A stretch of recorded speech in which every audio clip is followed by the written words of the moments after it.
கர்த்தருடைய பரிசுத்த நாமம் மகிமைப்படுவதாக. இந்த நாளிலும் கர்த்தர் நம்மை அவருக்குள் பலப்படுத்தும்படியாய் நமக்கு தருகிற வார்த்தை 2 நாளாகமம் அதனுடைய 26வது அதிகாரம் அதனுடைய 16வது வசனம். அவன் பலப்பட்ட போது தனக்கு கேடுண்டாகும் மட்டும் அவனுடைய மனம் மேட்டிமையாகி தன் தேவனாகிய கர்த்தருக்கு விரோதமாக மீறுதல் செய்து தூபபீடத்தின் மேல் தூபம் காட்ட கர்த்தருடைய ஆலயத்துக்குள் பிரவேசித்தான். கர்த்தருடைய பரிசுத்த நாமம் மகிமைப்படுவதாக. இந்த வசனத்தை கொண்டுதான் தேவன் தேவஜனங்களாகிய நம்மை இன்று அவருக்குள் பலப்படுத்துகிறார். இந்த வசனம் உசியா ராஜாவை குறித்து சொல்லுகிறது. இந்த உசியா ராஜா தாவீதின் வம்சத்தில் வந்த யூதேயா தேசத்தை அரசாண்ட ராஜா.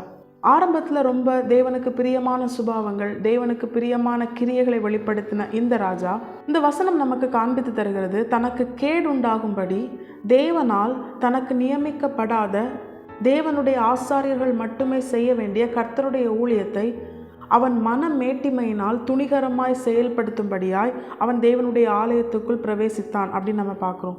தேவஜனங்களாகிய நம்முடைய வாழ்க்கையிலும் நாமும் இப்படிப்பட்ட காரியங்களுக்கு எச்சரிக்கையாக இருக்கணும். எதனால உசியா ராஜா இப்படி செஞ்சான் அப்படின்னு பார்த்தோம்னா, அவன் பலப்பட்ட போது இப்படிப்பட்ட கிரியைகளை செஞ்சான் அப்படின்னு சொல்லி வேதம் நமக்கு காண்பித்து தருகிறது. நம்முடைய வாழ்க்கையிலும் கர்த்தரால் தெரிந்து கொள்ளப்பட்ட தேவஜனங்களாகிய நாம் தேவனுடைய வார்த்தையினால் உருவாக்கப்படுகிறோம். நாமும் கர்த்தருடைய வார்த்தையினால் பலப்படுத்தப்படுகிறோம், ஆவிக்குரிய வாழ்க்கையிலும் பூமிக்குரிய வாழ்க்கையிலும். இந்த உசியா ராஜா பலப்பட்ட போது அவன் மனம் மேட்டிமையானது.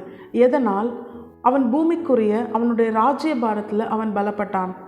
கர்த்தரோடு உள்ள உறவு, அதாவது அவனுடைய ஆவிக்குரிய வாழ்க்கை, அவனுடைய முற்பிதாவாகிய தாவீதை போல அவனுடைய உள்ளான மனுஷன் கர்த்தரோடு கூட உள்ள உறவில் அவன் பலப்பட்டிருந்தா நிச்சயமாக அவன் என்ன பண்ணியிருக்க மாட்டான்.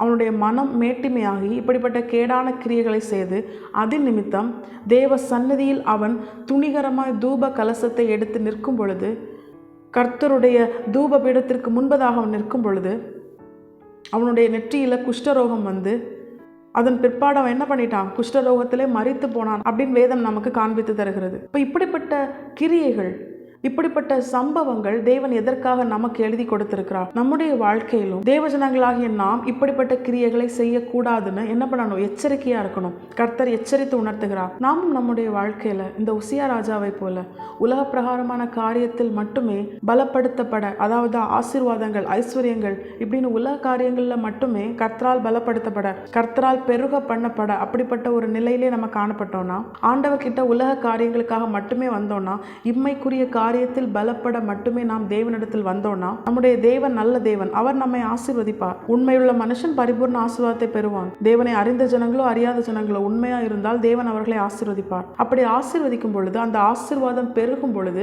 இந்த உசியா ராஜாவை போல நாமும் மனமேட்டிமையாகி சில கிரியைகள், தேவன் நமக்கு நியமிக்காத தேவனுடைய காரியங்களில் துணிகரமாய் செயல்படுகிற ஒரு மேட்டிமை நமக்குள் உண்டாக வாய்ப்பு இருக்கிறது.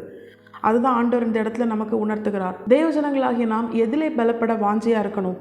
நம்முடைய ஆவிக்குரிய வாழ்க்கை, நம்முடைய உள்ளான மனுஷன் தாவீது ராஜாவை போல எல்லா விதத்திலும் அவருடைய உள்ளான மனுஷன் கர்த்தரோடு கூட உள்ள உறவிலே அது பலப்பட்டதுனால அவர் ராஜாவாய் மாற்றப்பட்டார். மகா மேன்மையான சந்ததியின் மனுஷனாய் கர்த்தரால் ஆசீர்வதிக்கப்பட்டார். அப்படி ஆசீர்வாதம் பெற்றுக்கொண்ட பிற்பாடும் அவருக்குள் என்ன வரல? ஒரு மேட்டிமை வரல. அதுக்கு பதிலாக என்ன வந்தது? தேவ சமூகத்தில் தன்னை தாழ்த்தினார். என் தேவனுடைய ஆலயத்தின் வாசற்படியில் காத்திருப்பதை வாஞ்சிப்பேன்னு சொல்லி சங்கீதங்கள் அவர் சொல்றது நம்மால் பார்க்க முடியும். நம்முடைய வாழ்க்கையிலும் உலக காரியங்களே பலப்பட, உலக காரியங்களுக்காகவே நம்ம ரொம்ப அதில் பலப்பட நம்ம வாஞ்சியா இருந்தோம்னா, ஒரு நாள் உலக காரியத்தில் நாம் பலப்பட்டது நிமித்தம் அது நம்முடைய இருதயத்தை மேட்டிமையாக்கி தேவனுக்கு பிரியமில்லாத துணிகர கேடுள்ள காரியங்களை செய்யும்படியாய் நம்மை அது ஏவும். அதன் முடிவோ ரொம்ப கேடுள்ளதாக இருக்கும்.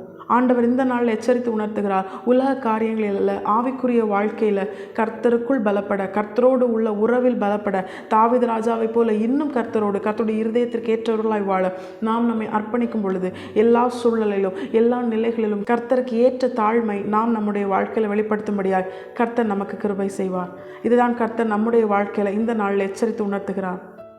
உசியா ராஜாவை போல அல்ல, ஆவிக்குரிய வாழ்க்கையில் தாவீதை போல பலப்பட, கர்த்தரோடு உள்ள உறவில் பலப்பட, அது நிமித்தம் கர்த்தருக்கு பிரியமான இன்னும் கர்த்தரால் கொடுக்கப்படுகிற கிருபையை பெற்றுக்கொள்ள தாவீதை போல நாமும் நம்முடைய சந்ததியும் நிச்சயமான நித்திய நிரந்தர கிருபையை கர்த்தரிடத்திலிருந்து பெற்றுக்கொள்ள தாழ்மையை வெளிப்படுத்துவோம். அந்த தாழ்மையை வெளிப்படுத்தும்படியாய் ஆவிக்குரிய வாழ்க்கையில் கர்த்தரோடு உள்ள உறவில் பலப்படுவோம். எந்த நிலையிலும் உலக ஆசீர்வாதங்கள் பெருகினாலும், கர்த்தர் நம்மை நன்மையாய் ஆசீர்வதித்து மேன்மையாய் வைத்திருந்தாலும், எந்த நிலையிலும் நம்முடைய இருதயத்தில் எந்த விதமான மேட்டிமையும் எழும்பாதபடிக்கு, மேன்மைக்கு முன்னானது தாழ்மை. ஆனால் மேட்டிமை எப்படிப்பட்டது தெரியுமா? அழிவுக்கு முன்னானது. மேட்டிமையாய் தன்னைத்தானே உயர்த்துகிற மனுஷன் தாழ்த்தப்படுவான். எந்த நிலையிலும் கர்த்தருக்கு பிரியமில்லாத மேட்டிமை கண்கள் உடையவர்களாய் இராதபடிக்கு, உசியா ராஜாவை போல நாமும் நம்முடைய வாழ்க்கையில் கெட்ட சுபாவங்களை தேவ சமூகத்திலும் நம்முடைய வாழ்க்கையிலும் கர்த்தர் நமக்கு நியமிக்காத துணிகர கிரியைகளை நாம் நம்முடைய வாழ்க்கையில் செயல்படுத்தாதபடிக்கு மேட்டிமையாகி, யார் என்ன கேட்க முடியும், என்னுடைய கரத்தில் எல்லா அதிகாரமும் இருக்குன்னு சொல்லி தேவனுக்கு எதிர்த்து நிற்காதபடிக்கு, நாம் எதிர்த்து நிற்கிற தேவன் சர்வ வல்லமை உள்ளவர் என்பதை உணர்ந்த அவர் முன்பதாக அவர் எல்லாவற்றையும் பார்க்கிறார் என்பதை உணர்ந்து எல்லா சூழலிலும் தாவீதை போல தாழ்மையை வெளிப்படுத்தினமையானால் நம்முடைய வாழ்க்கையிலும் கர்த்தர் நம்மையும் நம் சந்ததியையும் நித்திய நிறைவான கிருபையை தந்து ஆசீர்வதித்து அந்த நித்திய ஜீவனில் கொண்டு போய் சேர்ப்பது அதிக நிச்சயம். இந்த நாளிலும் கர்த்தர் நம்மோடு கூட பேசின இந்த வார்த்தைக்கு கீழ்ப்படிய நாம் நம்மை கர்த்தருடைய பாதத்திலே அர்ப்பணிப்போம்.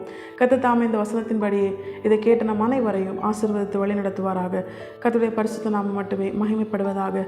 மாரநாதா, இயேசு வருகிறார். ஆயத்தமாகவும் பிறரை ஆயத்தப்படுத்துவோம். ஆமென்.